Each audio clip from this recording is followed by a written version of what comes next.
So let's make a start. Okay. All right. Vinaka Vakalevu, everybody. Let me press record here. Bula Vinaka, everyone. This is a wonderful opportunity to greet our sister from Papua New Guinea, who is logging in from the Milne Bay.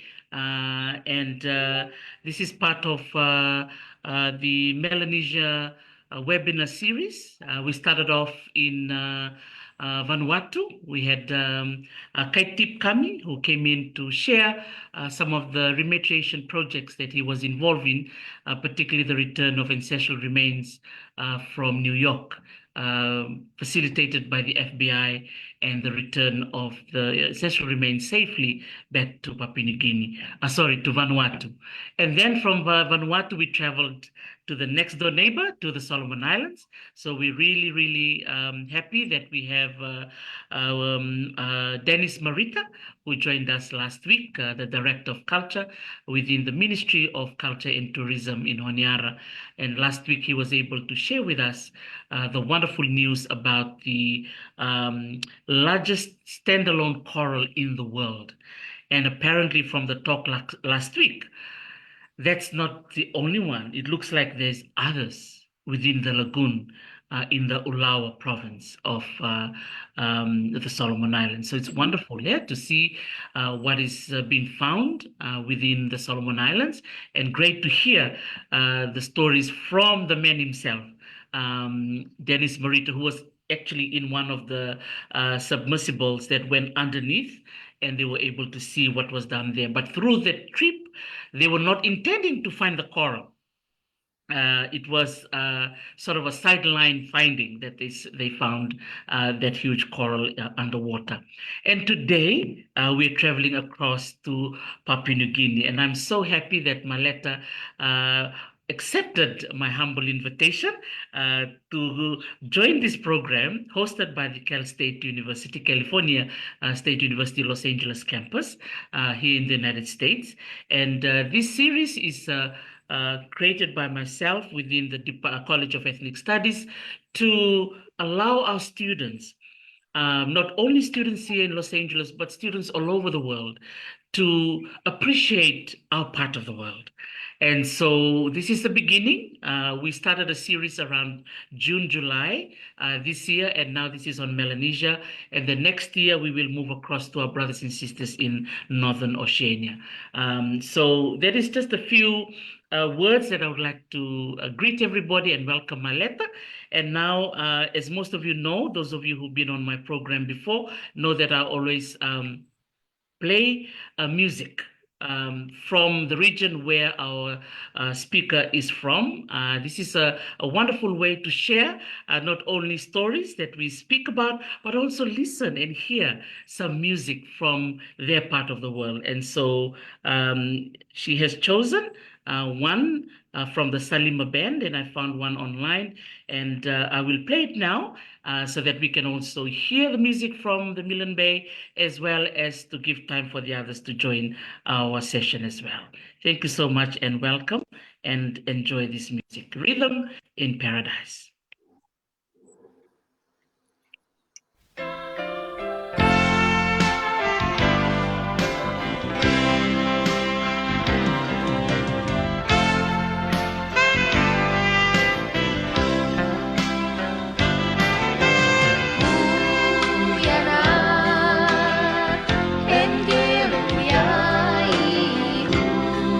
Yawa, hidang woli.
Thank you very much, Salima Band. What a wonderful way to connect all the way to the beautiful Milne Bay in Papua New Guinea. So, on that note, greeting also our online listeners. There's a number of our brothers and sisters connecting in online. So, thanking you for listening in through my Talano with Dr. T Facebook page. Thank you for allowing. Maleta Tokwakwasi to be able to share her journey with us. So her focus today is on ecotourism, using the knowledge, the indigenous knowledge of her people, looking at the music, looking at culinary arts, looking at everything, every fabric of their heritage, and working with the local community to create tourism products for the benefit of visitors that come in. So, on that note, Buluvinaka Maleta, and welcome to our webinar. Bulavinaka and Goody from Milne Bay and Papua New Guinea. It's a great honor and privilege to be able to share my humble story on this platform. So I want to say thank you for the opportunity, and I'm looking forward to the session today. Thank you. Wonderful. Thank you. Thank you so much, Maleta. And, over the years, I've been following the work that you're doing. And thanks to social media, through Facebook, we have become Facebook friends. And it's wonderful that through, social media, we're able to see, quality programs and projects that are happening in the region. And from afar, I've been watching the work you've been doing. And one thing I enjoy the most is how you work with your local community, particularly the young people. It's really wonderful to see that they are working with you in the space of tourism, but also at the same time balancing, the work within the community, but also the economic benefits that comes with it. So before we go into that, we would like to know you a little bit more, Maleta. If you would tell us a little bit about yourself, maybe your family, where you are originally from, maybe your maternal links, your mom, and where were you raised, Maleta?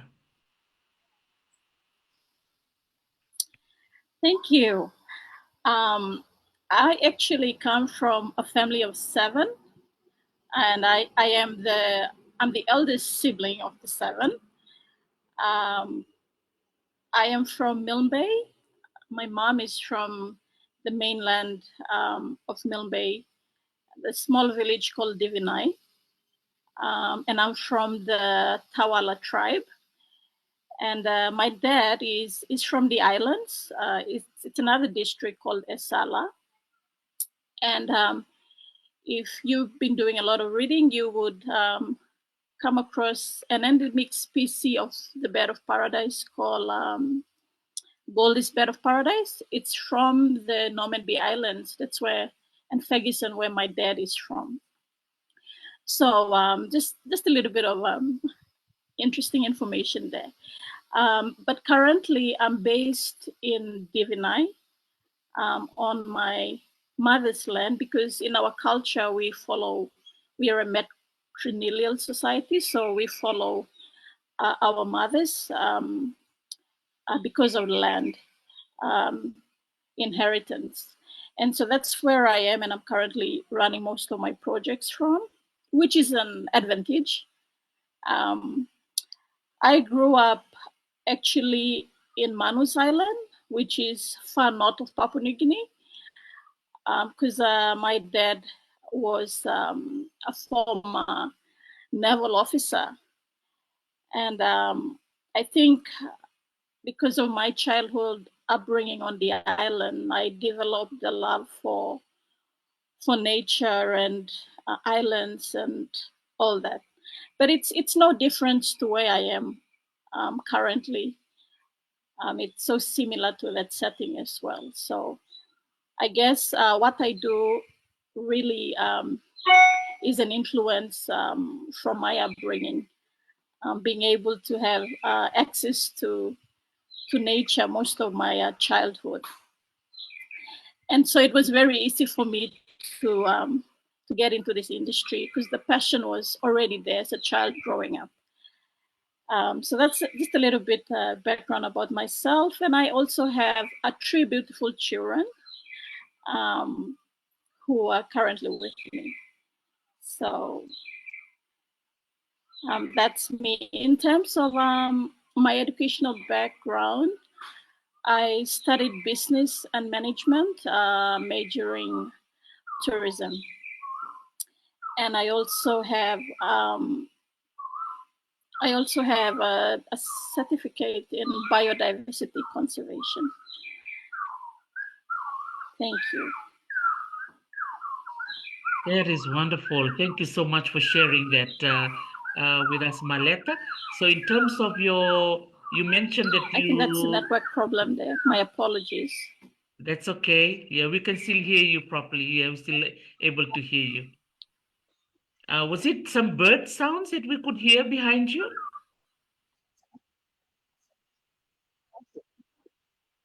Awesome. Yeah, so. Yes. I'm actually in the forest. I'm connecting from the village. So, yeah. Oh my goodness, that is amazing. It sounds so awesome. It's like it's meant to be for us to hear the birds behind you, Maleta. Yes. I work from home. So I'm right in the village, connecting from the village. Wow. That is wonderful. Thank you, Maleta, for saying when you're mentioning that you trace your ancestry through your mother. So the village where you're in, is that your mom's village? It's my mom's village. Yes. Um, and so your dad's village I'll is talk. far from mom's? My Yes, it's another 1 hour boat ride from my mom's village. It's out in the islands. I see. Thank you. Thank you. And in terms of education, where did you go for your primary and secondary education, Maleta? Well, I did most of my education in Manus province, where I was raised from years 1 to 10.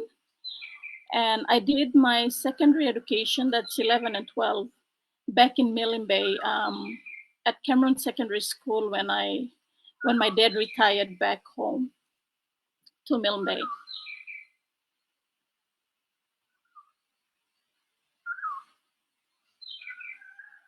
That is beautiful. I'm trying to download here a map where I could be able to see Manus Island, and I'm able to find it.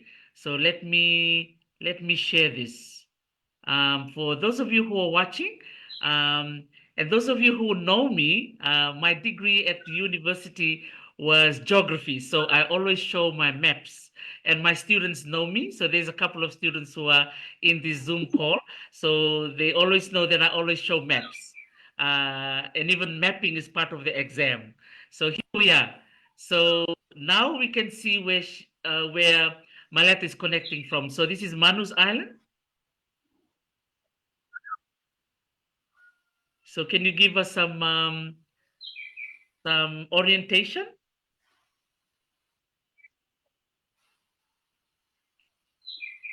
So Yep, Milne that's where Bay down Manus here, Island right? is, where I was raised. Oh, so you were raised up here. Yes, that's where Milne Bay is. Okay.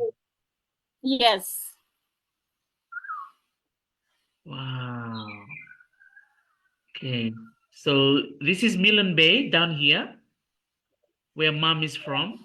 And it just, Carry on. yes, yes, that's correct. Okay. And dad is from Manus up here.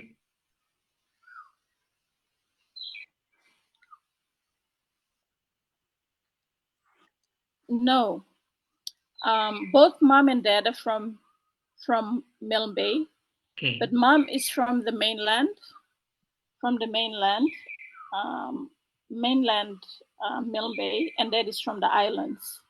Which is just across here. just across the Normanby Island. Yeah. Ah, okay. All right, Normanby, I can see it here. Oh, beautiful. That is wonderful. So that's Port Moresby. Ladies and gentlemen, those who are watching here in the Zoom room, as well as those who are online, Port Moresby is a capital. So it's right there. So if you're flying in to visit Papua New Guinea, usually all of us have to fly in through the airport here at Port Moresby. And then you can fly, yeah, to different parts of Papua New Guinea. Or for you, how do you travel back to Milne Bay, Maleta?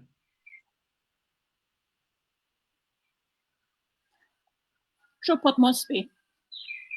So do you just go by bus, or what's the best All way the of? flights You can fly. I can see the. by Okay. by truck, by plane or by boat to Port Moresby. Mm. Wow, that is wonderful. Thank you so much, Maleta, for sharing and giving us a little bit of orientation about your beautiful home. And I've also seen a lot of beautiful pictures. So today, ladies and gentlemen, Maleta has shared with me some photos of the places where she works. I will show them after this. But another question I have while we have the map in front of us, Maleta, what inspired you to work in the space of tourism?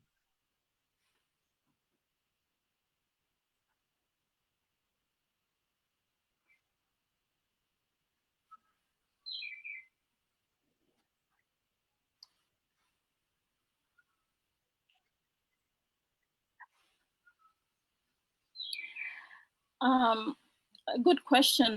When I was a child growing up, I had the opportunity to travel to the different islands in Manus province on Mm. holidays and do more outdoor activities, and that inspired me to get into this industry because I love nature and I'm very interested in knowing about different cultures and different people. Wow. Was it easy for you as a woman to work within the space of tourism, Maleta?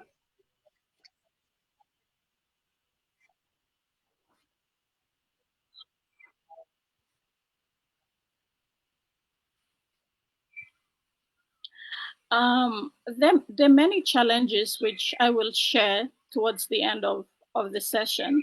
Mhm. Um, in culturally, it's very difficult, especially doing business Mhm.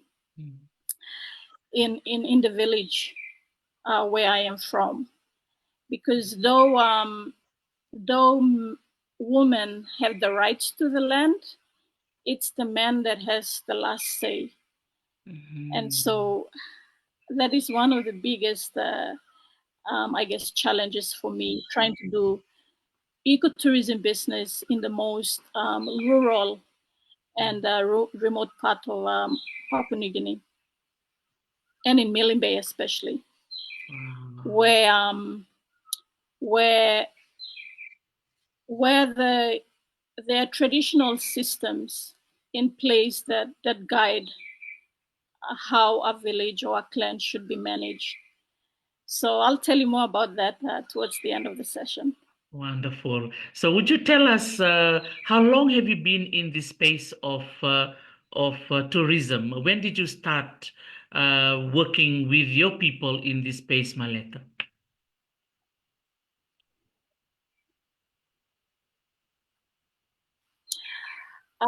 I started in 2015. I actually started my company, V-Link Tours and Expedition, in 2015. So this year would be the ninth year of operations. Um, the story behind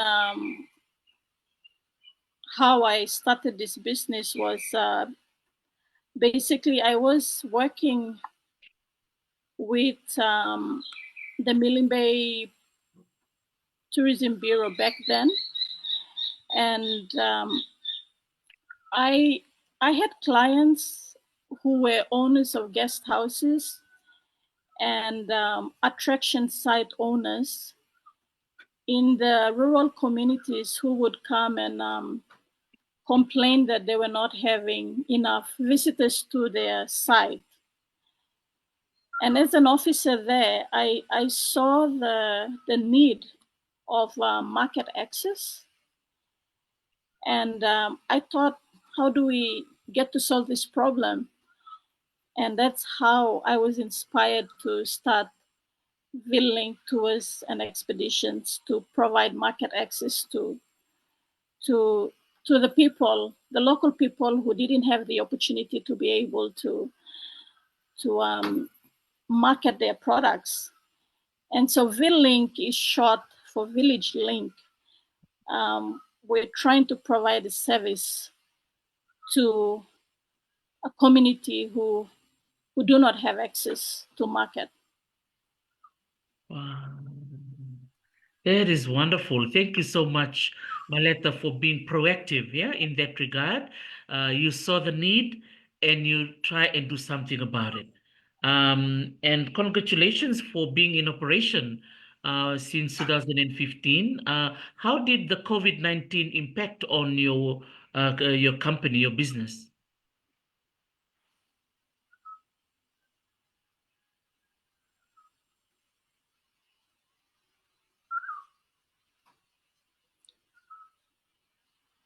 Sorry, I missed that. Can you come again? In 2020, we had COVID-19, the pandemic. Did it impact your business at the Yes. time?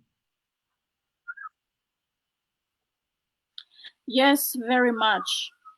I had to close business around that time, shut down operations, and um, get back to the university to study for those 2 years while COVID was at its peak and we were off operations. So that's what I basically did. And I came back into business when the the doors open again for business. So it was timely for me. It was a blessing in disguise. So it was good in a That was way. that was awesome because I was looking at your photos where you were going to school. So well done, Maleta. That's a wonderful, inspirational story, right? That during a time when the whole world was on lockdown, you decided to go to school. So well done. Thank you Yeah. for inspiring many of us in that regard. Now I know you have some wonderful photos that you're going to show to us as well as share some of the challenges and how you overcame some of them. Um, in terms of heritage, because that's the theme of my webinar. You know, uh, Utilizing our heritage that we've inherited from our ancestors, whether it's natural heritage through those beautiful birds we can hear behind you, the birds of paradise, the trees, and the beautiful nature that Papua New Guinea is well known for, and also your culture, that is so unique and well known all throughout the world. How can you explain to us how did you blend the heritage into the business side?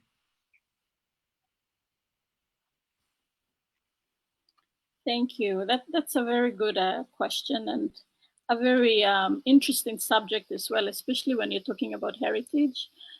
Um,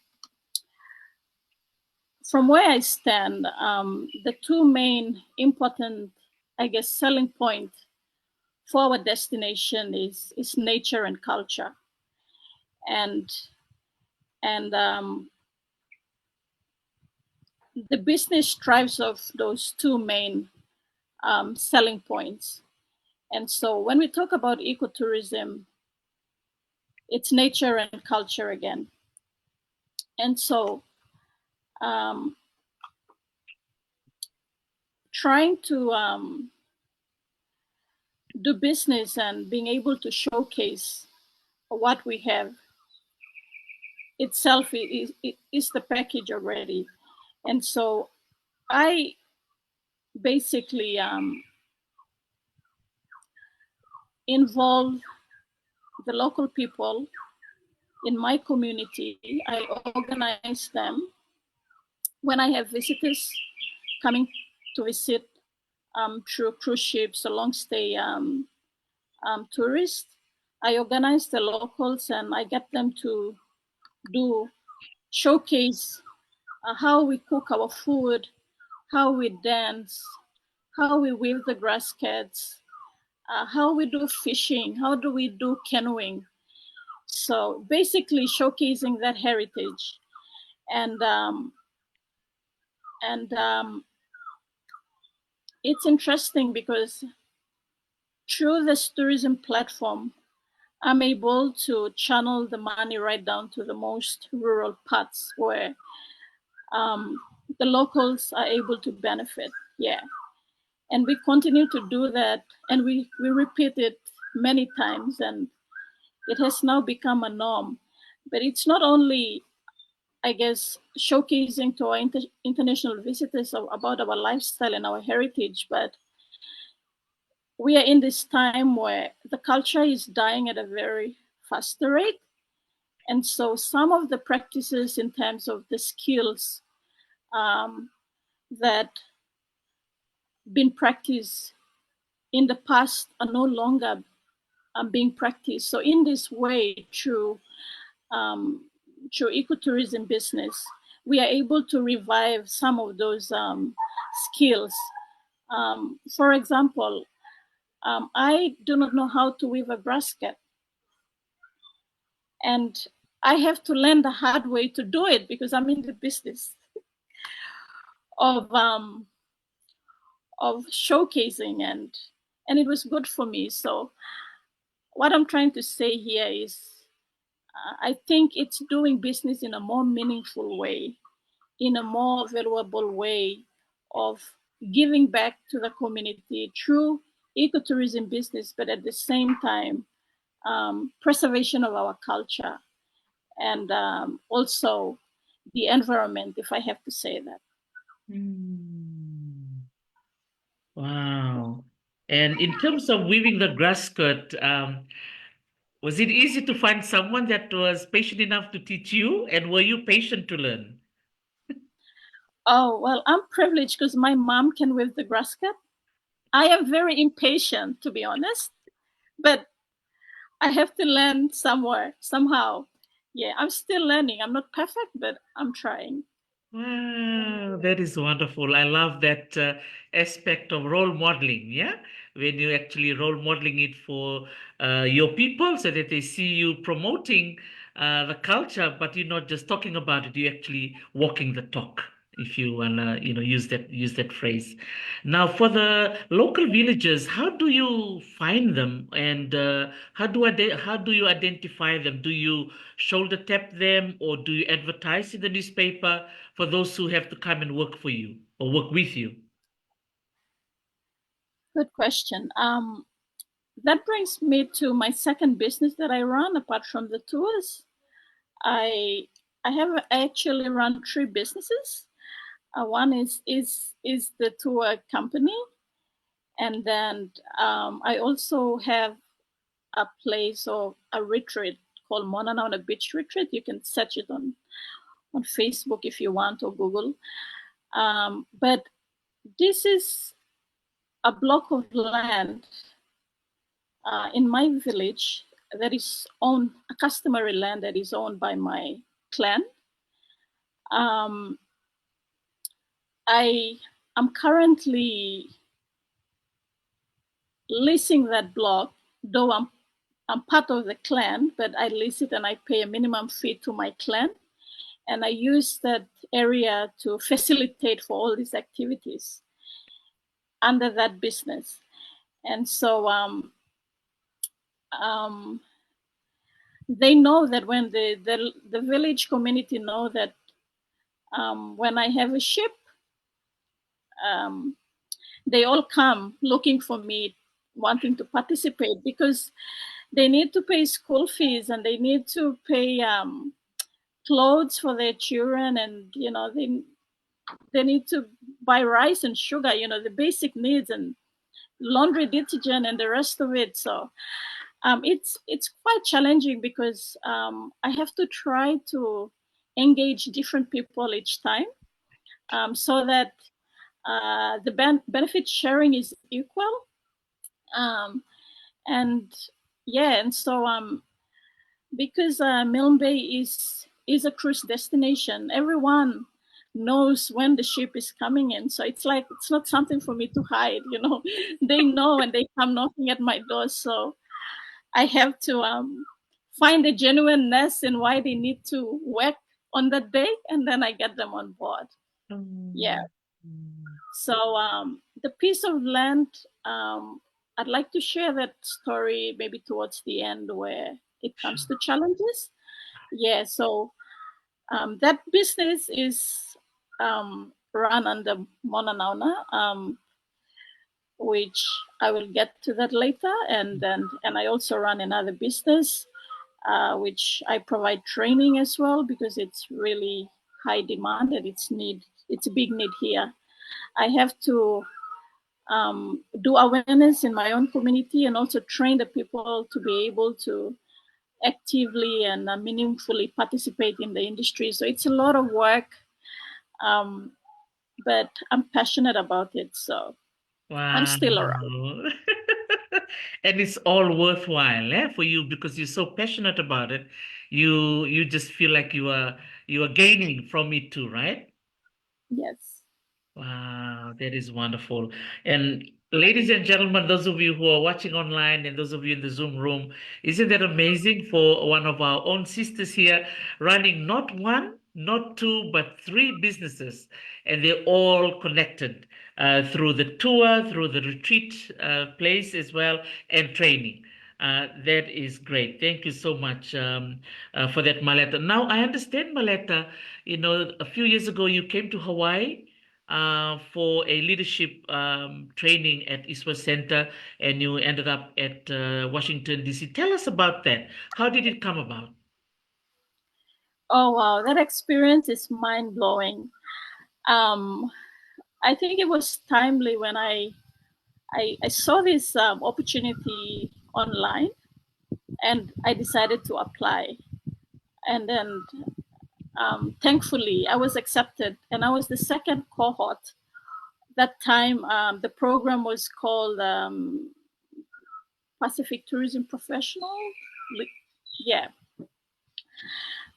professional. Yeah, it was an exchange program. Yeah, and so I was part of that second cohort. There's two other colleagues within the industry from PNG. We went to Hawaii for that 6-week program. Actually, it was I think 5 weeks in Hawaii Easter Center and a week in Washington D.C. And that experience also gave me a different perspective, especially to see mass tourism in Hawaii and how I should run my business in such a way that I run it sustainably. And while I'm grateful to the U.S. government for that opportunity to be exposed, um, um, I also learned many um, challenges that I should not do in the way I run my business. So, for running an ecotourism business is not about mass tourism, but it's about small groups, dealing with small groups. Yeah, so yeah, it was a great experience. Thank you to the U.S. government for that exposure and the privilege of um, learning in Hawaii and especially in U.S. That's wonderful. Thank you very much for highlighting that in terms of the normal tourism, which is equals mass tourism with the high numbers, high volume. But then ecotourism, as you keep using the word sustainable, which is sustainability or connected to sustainable tourism, looking at smaller groups, right? That is not putting a lot of pressure on the environment, etc., etc. That is amazing. Thank you for including that as part of Yeah. your sharing because there's a lot of our friends who are watching in from different parts of the Pacific. So, Bulabinaka, aloha, everybody that is watching. and those who will watch our Talano later, because Maleta is actually sharing what she is going through. She's not reading from a book. She's not theoretically creating something out of thin air. She's done it. And so this is a wonderful way to listen to people who do the work on the ground. So Maleta, just hearing the few stories you've just shared now, is really, really empowering on a lot of levels. I'm just looking at the three businesses and I'm looking at you and I'm thinking, how old were you when you started the business? You still look young. Thank you. Well, I was 30 when I started the business. Wow. And I also noticed your Because sister. I Yeah, carry on. yeah, because I I 30. plan to start the business when I turn 30, so that's what I did. Wow, look at that. Eh? So, age is just a number, ladies and gentlemen. Don't think that you are 30, 40, 50, that, that you are old, but you can start something brand new. And that's exactly what Maleta did. And that is something that I always enjoy, Maleta, watching the work that you do in Papua New Guinea, and in which you blend, the community, the culture, the nature, and everything together, and allowing that product to be enjoyed by the people that come in from overseas on the cruise ships. But it's also genuine. That's how I feel when I see what you do. And I love the fact that, it's adding to keeping a lot of your culture and heritage alive, especially with your weaving. So we look forward to see many of your weavings, Maleta. Thank you. Wonderful. Thank you so much. Now, I know you will be talking about some of your challenges, but would you like me to share some of the photos you shared with Yes, me please. and you can talk through them? Yeah. Okay.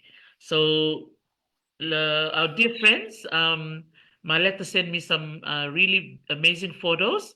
And thank you to Dr. Mary Sovic, our sister from Vanuatu. She's actually sharing your link of your business on the chat. So that is wonderful. Thank you Mm. so much for that. So people can actually go and visit your website and your Facebook page for V-Link tours. So I will share the pictures now, and I will allow you to talk to them. And then it's up to you. You'll maybe you can share some of the stories, also the opportunities and the challenges too that you were sharing with us earlier on. So over to you now, and I'll just move the slides for you. Okay, so I also want to share that apart from running a tour business, I also do some community-based initiatives in the village.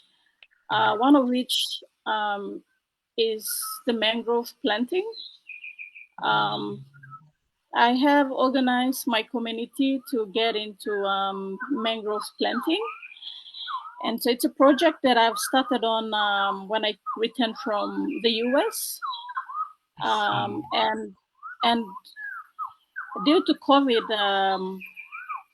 we were delayed, or we put that project to a stall, but we're reviving that again next year. So Yes. where I am, where my project site is on the mainland, we have a couple of islands, beautiful islands, probably 4 or 5 just outside. It's a 10 minutes boat ride from that location. Mm-hmm. And because I bring tourists there to do swimming and snorkeling, I feel obliged to also contribute or give back to the community Ah. in helping them to Mm-hmm. replant mangroves because of the, well, obviously climate change issues, rising sea level, and all that. So those are some of the challenges we face, especially those of us living along the coastlines Mm-hmm. and the island. So that's a project that we've embarked on. It's like we started and stopped, paused, and we restarted again. So I'm excited to share that next year, towards the end of the year, I will be organizing an event. It's a canoe and kayaking event, and the theme of that event is to paddle and conserve. Wow. So we want to do some awareness in the communities that you need to be mindful of your rubbish. You know, we will do beach cleanup, but to really drive that conservation aspect within my community. So that's something I'm excited about. It's a new project. It's going to be a canoe and kayak championship. Wow. Promoting conservation, so it's paddle and conserve. That is wonderful. And I've had a few comments here about this pretty little girl over here. So beautiful with her beautiful headdress from the audience. Yeah, thank you. Isn't she beautiful? Thank you for including that picture, Maleta. Yeah, you're welcome.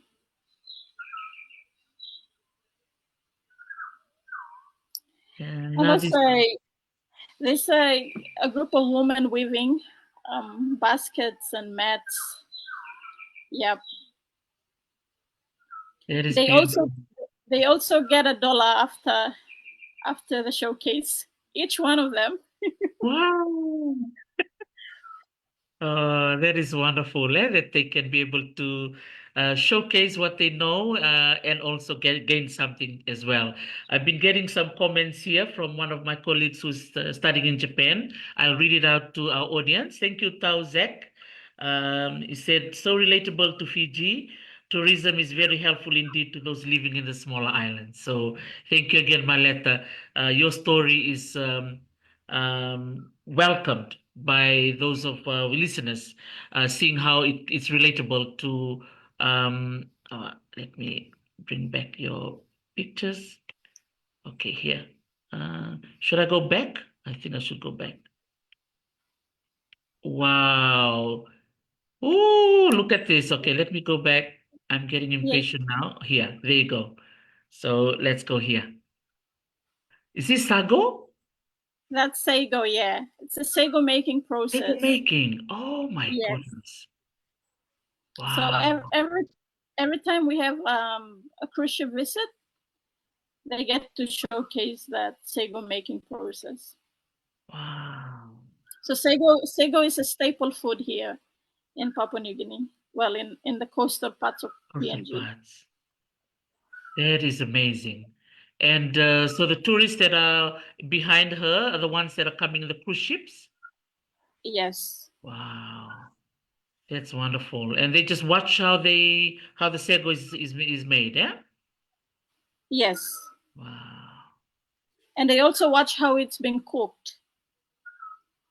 That is awesome. Is this part That's of part it of too? the, yeah, that's the first stage. Wow. The gathering of the sago. Yes. Okay. So the men would do this and then the ladies would do the other? Yes. That is awesome. Correct. Look at that. Wow. So the children can participate, yeah? The ones from the boat. We can see Yes, that they right here. can. They can participate in dancing and dressing and face painting. Wow. Man, thank you so much, Maleta, for facilitating this, yeah, for the benefit of our local community. As you said before, that they were struggling to find people to come in, and you came in to be the bridge between the visitors and the resource owners. So thank you for that. Wow, that's a lot of people coming in from the boat. How many would you get if, like the number of tour groups, say per day? How many would you look after?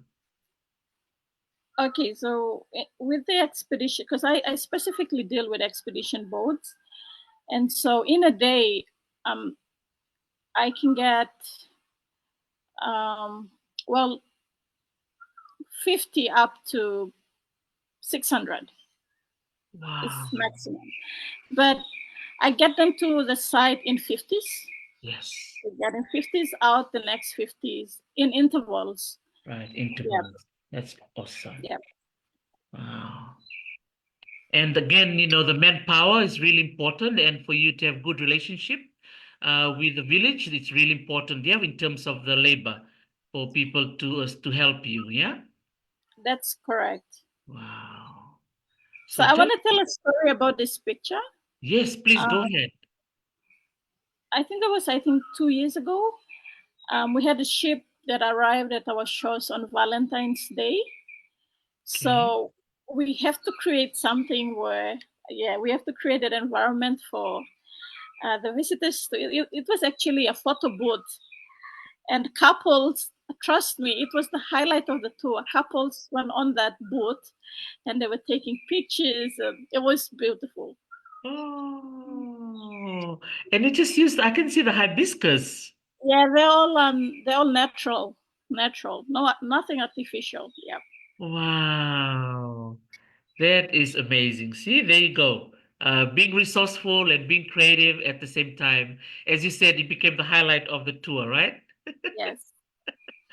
Wow. So this is your retreat, Mona Yes. Launas? Wow. Yes. That's the retreat, Now and that's the you, photo booth. Yeah. this is the photo booth. Yes. Wow. And See, it was actually designed by the local woman in the community. really? Yes. See, that's where collaboration comes in. Yeah, Maleta? Yeah. That is awesome. Wow. And would you be able to continue this theme in the coming Yes. all the tours? Yeah. Yes. Yes. Oops. Uh, let me. I've lost my pictures. Hold on. Hold on, ladies. Okay, I'll just unshare for now, and I'll come back. Because I'm sharing directly from your page. Hold on. Okay. Thank you, everybody. I have another question coming in from one of our audience members. So I remember I asked you already about COVID-19. Let me just hold the pictures back up again. Okay, here. Here we go. Get back there. And let's go through the photos and then I can ask the question. Etao. So he's asking if he's connecting in from Japan. Okay, let's go to the next one.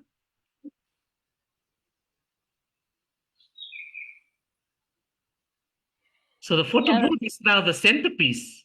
Yes. It became a centerpiece. Wow. Yeah. That is wonderful. There you go. What about this one? Oh, wow. Look at the skirts, the grass skirts they're wearing. Yeah. That's the grass cut. Yeah, from my tribe. Yeah. Oh, That I'm still learning to weave, but yeah, that's the grass cut. that's a grass skirt. Wow, beautiful. Thank you. And Yeah. look at this beautiful weaving. This is the coconut leaves. Yes. Wow. And it's great that you're using the local people. Now, what is this lady cooking? She's cooking a local dish. Wow. It's probably taro or sago. I think it's sago Let's say go. I in can the see clay the pot. Yeah. in the clay. That's a clay pot. Yes, that's a clay pot. Wow.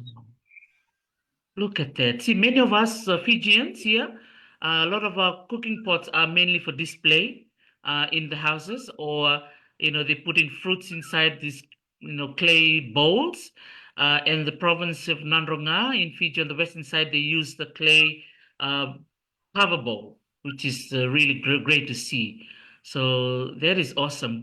I'm sure she gets a lot of questions, yeah, from the audience. Mhm. Yeah. And Kobala Falls. Kobala Falls, if you look at our website, it's one of the projects that I worked on this year. It's helping a community from the other side of the bay where I come from to develop um, a tourism initiative for them. So apart from my community, I'm now moving into helping other communities to establish the ecotourism projects here. So that's one that I worked on and very successful this year. So it will be in full operations next year. Wow. Thank you. Thank you for all that you do for our community. What is this dish? That's Is this momo. underground oven? Yeah, yeah. We call it momo. You cook with stones in the pit. Yep. Wow. This is beautiful. It's making me hungry. Oh, wow. I can see fish. I can see the banana. Yeah, Yep. the bundi, which is the plantain. And the locals get to taste this as well? I mean, sorry, the tourists? Yeah, they get to taste the cooking. Yep. Okay, so weaving here. Man, this is amazing. And Zach here is mentioning on the chat um, that this show is giving him some ideas. So looks like he's going to start something in his village. Vinaka Zach. So thank you, Maleta, for the inspiration. Well, Wow. we have the tourists. Yeah, have food tasting. Wow. And these are all local foods, yeah? All local food. All local food. So that's the traditional hut at the site at Monanauna where we get to host our visitors when they get to visit. So it's like a rest place, yeah. Right. For them to come in. Who Yeah, they will be just enjoying the beautiful breeze and the view as well. And look at this. Wow. yeah. That's part of the development. Yeah, and the locals built this?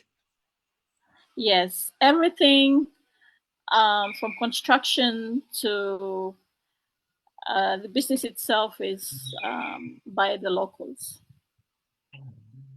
Very So inspirational. those warehouses were built by the youths in the community. Wow. Yeah. So the youths were involved. That's wonderful. Yep. Okay, and for this as well, so similar Yes. but So featuring, highlighting. Go I for want it. to show you some. I want to show you something on this hut. Yes. That the black. You can see it's a tradition. It's a display of a traditional war canoe. Right. So the ones that Yeah. is coming out here, that's part of the canoe. Yeah. So I want to share that our traditional war canoes are also an attraction for visitors that come to visit. Right. And just recently, I think the first weekend of November, we had the Canoe and Kundu Festival Mm. event in our town. Yeah. It's one of the attractions or events that get a lot of tourists to come to see Mm. and watch the canoe event. And talking about heritage, Mm. this year alone, I've worked on a couple of projects, and um, the documentation of the canoe was also done this year by an Italian, yeah, an Italian photo or videographer who came all the way to Milne. We Mhm. hosted um, the videographers, and they were able to document the making of the traditional war canoes, which is also Wow. a fast dying culture for us. Yes. And for me, being in the industry, I feel that it's important that we document some of those skills Yes. because the elders are dying and the dying with that knowledge and skills, and it was important that we document it. So I'm excited that we were able to do that project as well this year. Mm. Congratulations. Thank you for sharing that wonderful point that a lot of our elders are dying and they're passing away with those knowledge. Yeah. As we all know, yeah, when an elder dies, a library burns down. So I'm really glad that you are capturing all this information, Maleta. Yeah.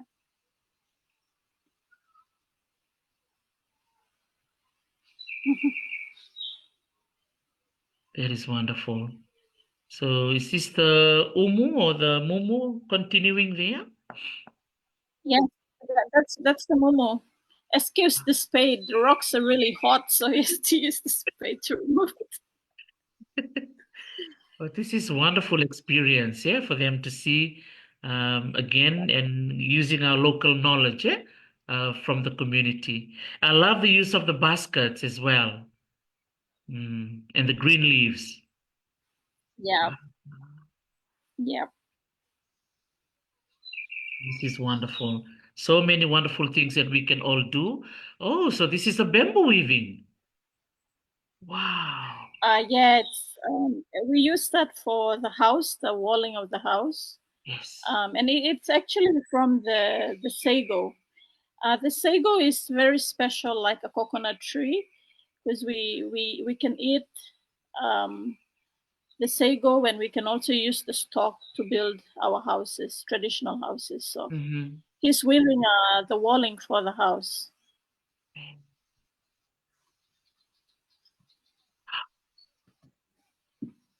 It's medicine. and that is, yeah, it's medicinal, but that's the color, the Oh, color that we used for the grass-cut weaving. The yellow is from that plant. Yeah, I so think this it's is the turmeric, dye. but the wild one, yeah, the Oh, dye, the traditional dye.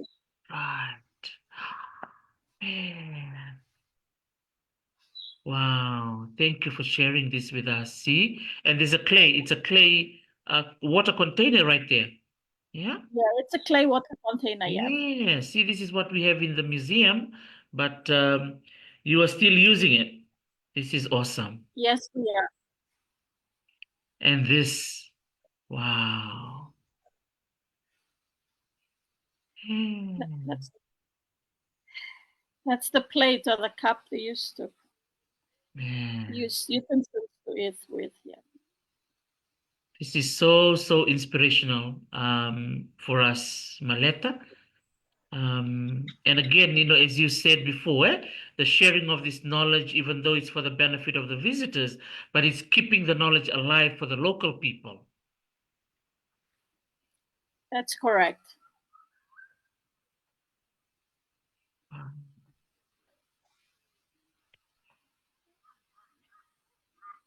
oops, let me- This is wonderful to have the local people joining you on this mission. Yeah.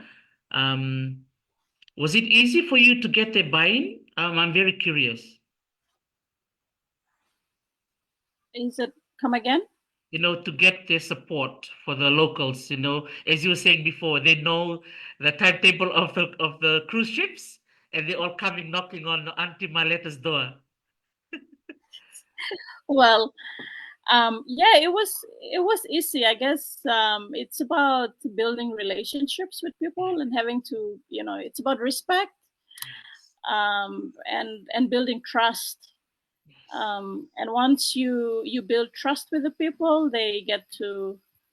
um, Mm. they get to come and offer their services, even if you don't need it. They still rock up. Wow. Um, so yeah. That is beautiful. Wow. Man, Maleta, now you really want me to come over, eh? So I'll have to find a reason to come and visit you and have a photo taken on that photo booth. Um, so yeah, your stories are, so empowering. The comments coming from the live section, you will have a read of it on in your own spare time. But I think one of the questions that was coming in was, I already asked the question. So Tauzek, you came late. It's to do with COVID-19, how you coped with the business post COVID-19. So obviously, you finish your 2 years of study, and now you see some stability, Maleta? Yes. Well, I post COVID, I have to change the way I do business, um, and focus more on more sustainable activities, than and than doing other form of tourism. Yeah. So I forgot to also share that when I was at the university during the COVID, I was fortunate to be engaged by the South Pacific Tourism Organization. Um, Thank you to Christina and the team there, if they're listening, to conduct the tourism recovery training within the Pacific region. So I helped to conduct that training, and apart from facilitating that training, I also learned that tourism is an evolving industry, and the trend changes each time. And so we are living in a different season of how to do tourism post COVID. And for us living in the Pacific region, we should be tailoring our products um, in a more sustainable way, where we are also conserving and preserving our culture.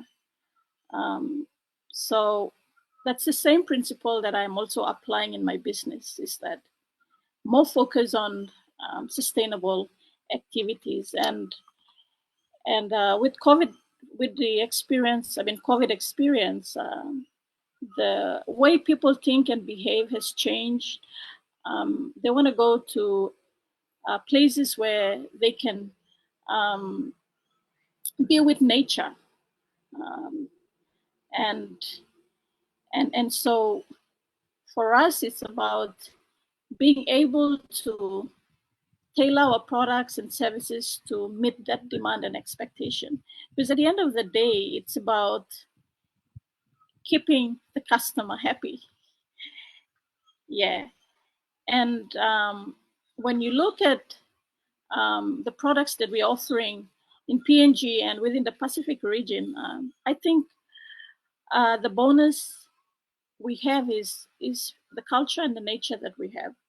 And those are the two main selling points that I should say we should focus on more. And it's a good thing because it's not only for the interest of the visitors, but it's also for the interest of the people, um, the communities, and in the rural areas, and especially when you're talking about heritage.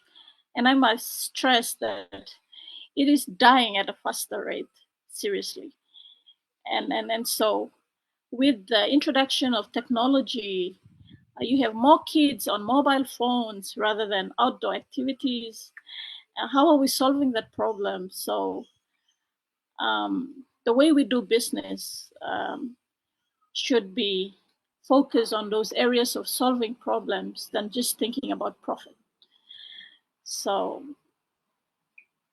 I thought I should share that as well. And thank you so much. So, Zach, Naivu, I hope that's a lovely response from Maleta. And it's wonderful that you're speaking from experience. Eh? You're sharing with us exactly what you went through. And thank you again. Thank you for reminding us the importance of maintaining our heritage and holding on to what is important. As you said, a lot of our elders are dying at a very fast rate, that if we don't, and otherwise the gap, as they call the cultural gap, keep getting wider. But we need to reduce that, and through your program, it is helping in that regard. I think for me, wearing my museum hat today, I know Dr. Katrina is also here, and Dr. Anna, we are all museum people, to see clay pots, to see things that we only see in the museum. Oh man, it makes my heart sing. I'm just so happy to see that your people are still using it. So maybe I'll find the opportunity now for questions here from the audience. If you're ready to answer any of that, Maleta, you ready? Yep. Okay. All right. So thank you. So to our audience here in the Zoom room, you are welcome to ask any questions or any comments to our speaker, Maleta. And also to those of you who are online, I can see Zach um, um, maybe asking more questions too. He's really, really excited about your talk. So, Zach, you should talk to Maleta. I'll give you her email address if it's okay with you, Maleta. Yeah. Yes, yes. Wonderful. Thank you. So, Dr. Anna, Dr. Katrina, Michael, any comments or any questions to Sister Maleta? Thank you, Dr. Anna. Yeah, hello, Maleta. Thank you so much for sharing. I learned so much again today. What's interesting is that your approach with sustainable tourism has actually also revived certain practices. And I think the local community appreciates that too. Like there's a self-conscious pride, of what they do is worthwhile. And so I was just curious, since you welcome all these tourists from the cruise ships, are there certain things that you can actually share with them? Are there things that are not, that the village members do not allow? Because I like the idea that, you kept mentioning respect and building trust. And so you did not assume that you can just do anything simply because your mother comes from the village. And so perhaps you also are very sensitive about certain things that cannot be shared. Thank you. That's a very good question. Yes, some of the practices are taboo, and so I respect that, and I don't get to involve um, the ones that are restricted, the activities that are restricted. I don't get to show it during the showcase. Yeah, I only show activities that I'm allowed to showcase, but not the ones that I'm not allowed to. Um, um, I'll give you an example. Like this is real. In our village, if there's a death in the community, everything stops. I can do any. I can put the music loud, or I can't dance, or I can't celebrate. It's like taboo. Yeah. Um, but again, it's about having mutual understanding. And so I want to give you a case scenario where I had a ship on the day where there was a death uh, in the next hamlet where there was a death ceremony. And oh man, that was very challenging. It's either my tourist or it's either the village, and I was lost. I have to then get counsel from the elders, my uncles. How do we approach this?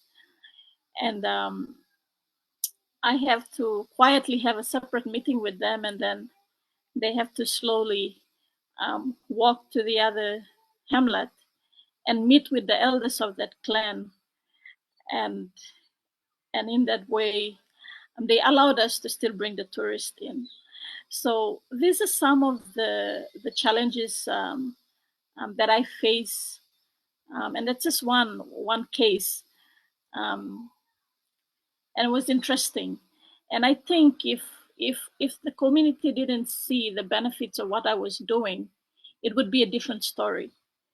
They would have just said, no, no, no, no, no.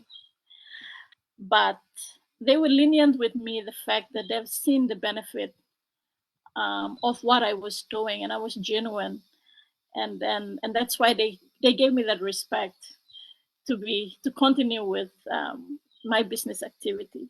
So that's just one. Um, Thank you so much. I've learned so much from that. Thank you. yeah, yeah, and while on that note, I have to break many barriers to do business on a traditional land.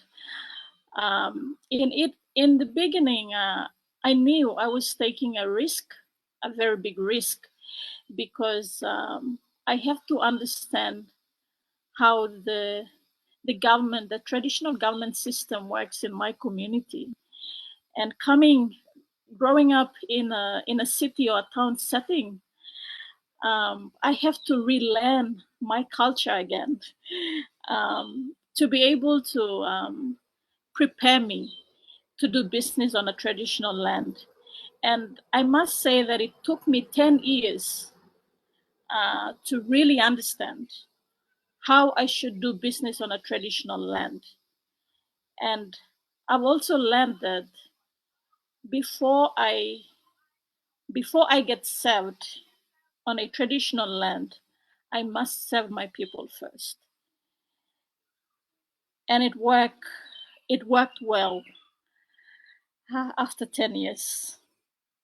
So it's a game of building relationships and trust and upholding the traditional values. Very, very important. And without that, I wouldn't be successful in what I'm doing. So I thought I should say that. That is wonderful. Thank you so much, Maleta, for reminding us, with the good things that you are achieving now.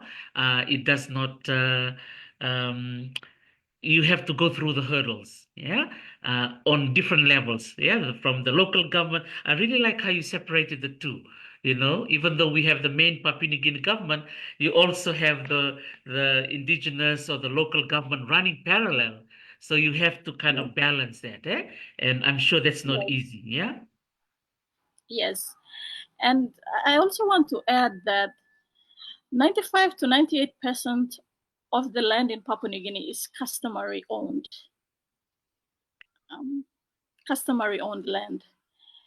And I have to learn the hard way to be able to, do business in the most rural setting and especially on a customary land. Yeah. Wow. That is one really good to know. I was just curious about the lease. How easy was it to get your lease, for you to lease your tribal land? Okay, so the theme was ecotourism, well, heritage, ecotourism, and what is it? I forgot, but that I think the theme really resonates with me Hmm. because of my experience and obtaining or doing business on a customary land is very difficult because the land is not owned by an individual, it's owned by a clan, a group of people. And that group of people need to agree for you to do business on the land. And so, like I said, it would have been different if I was living in the city and trying to conduct a business in the village.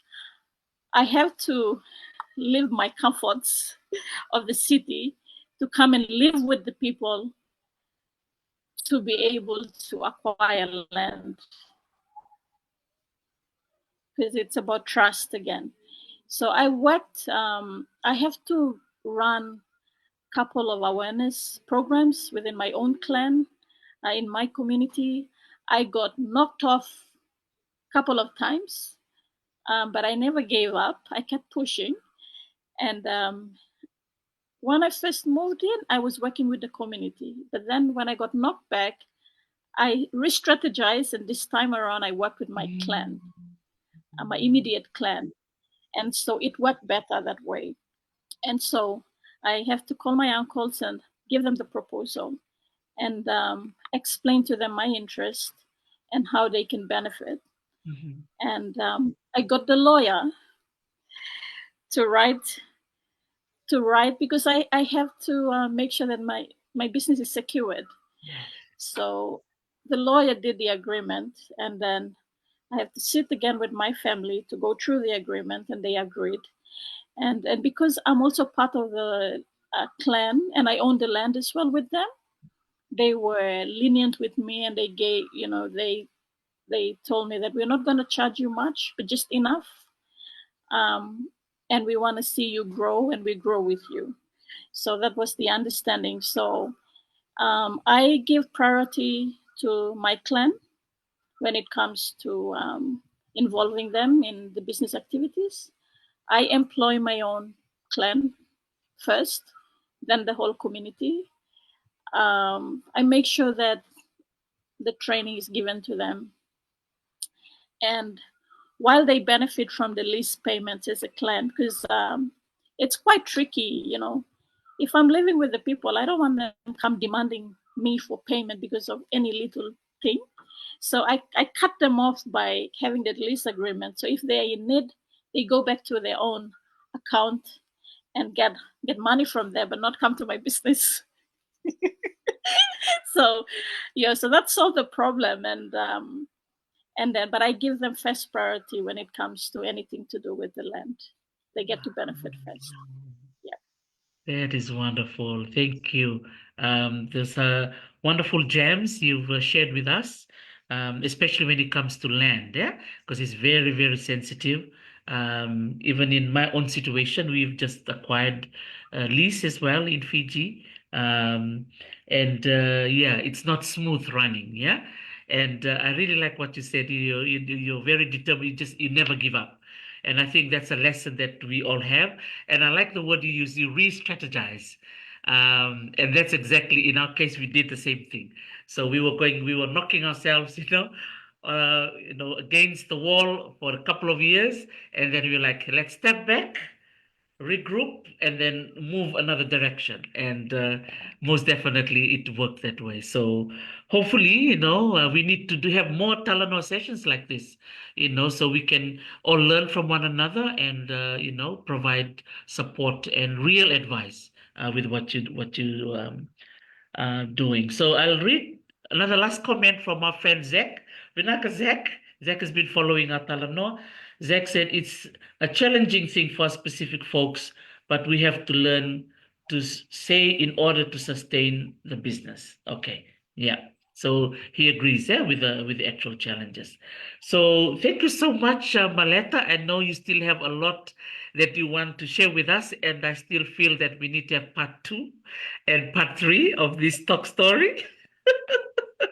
But I'll give you back this moment, Malet, if there's no questions from the audience, Michael or Dr. Katrina, or from anyone listening in live.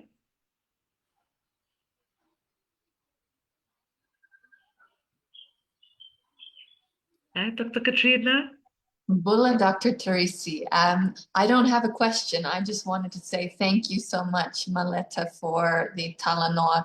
It's been really interesting listening to all of the work you're doing, and especially interesting, I think, for us here in our space to learn more about how the tourists are directly engaging with the culture on the ground instead of through a museum perspective or lens, which is rare to happen here in Fiji. So I really enjoyed listening to everything you had to say, and I look forward to hearing more from you in the future. Vinaka.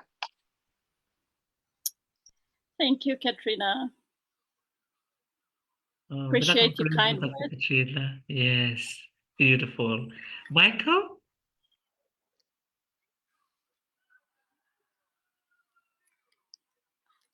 Hi, Tarisi. Hi, everyone. Sorry, I work with the Tourism Authority of PNG, and I've been closely following. And right at the moment, I'm a student studying sustainable tourism in Australia. So Maleta notified me that there is a webinar going on. If you want to join, you can join. And I say, yes, of course, I want to join. So, and happy to join and happy to hear her stories. It so happened that I started my employment with the Tourism Authority, PNG Tourism Promotion Authority, when Maleta was, we met it the first time during an expo. And then since then, I've seen her growing businesses through and through. And most of the experiences that she shared are really practical things in sustainable tourism she has done at the community level. And yeah, so in terms of aqua tourism, cultural tourism, ecotourism, involving people at the community level, PNG societies could be complex, but she made those complex situations easier by the approaches she take. So in that way, I see that in the future, the way Maleta operate business can be a case study for other Papua New Guinea local operations, or even across the Pacific as well, in the similar cultural settings. Yeah. That's my only comment, and I thank you for hosting this, and thank you, Maleta, for inviting me to join, and I'm glad to be here. Thank you. Thank you so much, Michael. Maleta, would you like to say a few words? Oh, I want to say thank you to you and the institution for giving me the opportunity to be able to share this story. I hope it's been inspiring to the others. Like they say in business,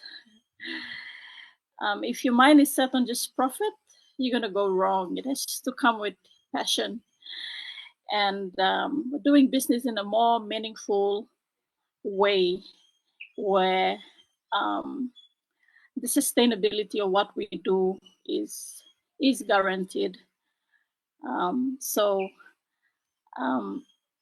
that's all from me, and thank you again. And I look forward to another Talanoa session because there's so much to share, and I'm just like picking from this and that, but I could just probably write a story.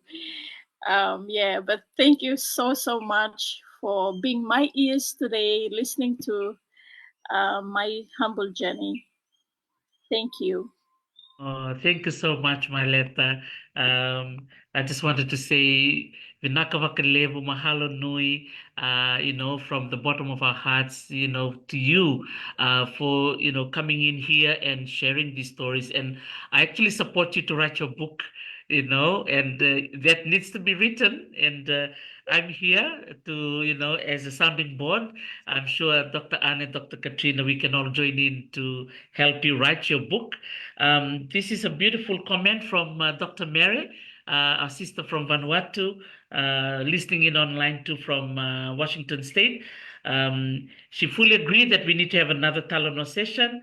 It is super helpful to grow our economy in our respectful communities and countries. So your example today, Maleta, as Michael expressed earlier on, this is a wonderful example for Papua New Guinea, but it looks like what you're doing is a great example for the whole of Oceania. And we need to hear many of these kind of stories. And I'm so happy that I can be able to use my platform, to share with our brothers and sisters across the Moana, but also acknowledging the California State University here in Los Angeles, who allows me to do this kind of webinars. Because for me, it's really important for the work that I do as a teacher, but also involving my students as well as the members of our community. So Maleta, thank you from me and the team.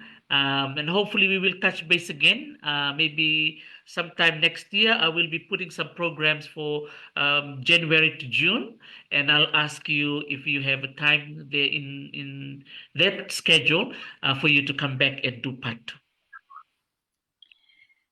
Thank you so much. And I forgot to wish you all a very Merry Christmas and safe celebrations wherever you are. Thank you. Thank you so much, Maleta. You take care. Pass our greetings to your family and your village, and your wonderful company and your staff. We'll be watching from afar, and we'll follow your Facebook as well. So those of you who are on Facebook, we'll definitely share the link of your Facebook page for everybody. So if any of you watching planning to visit Papua New Guinea, make sure you go across and visit the Milne Bay. It is beautiful. And of course, you have a beautiful human being right here, Maleta, who will be able to host you and your family and your group when you come over to visit. Thank you so much, Maleta. You have a wonderful day. Kinani, likewise. Thank you. Thank you.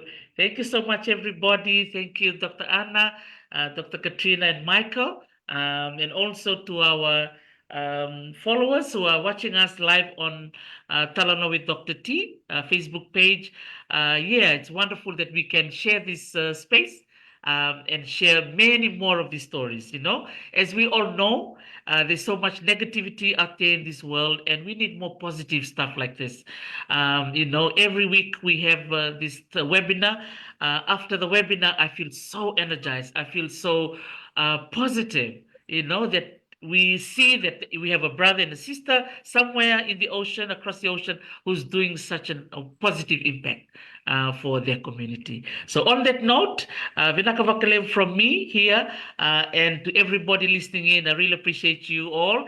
And join me next week. We may be traveling to New Caledonia, and then we'll end up in Fiji to close the webinar for this year. Take care, everybody. Bye-bye for now. Thank you. Thank you. Bye.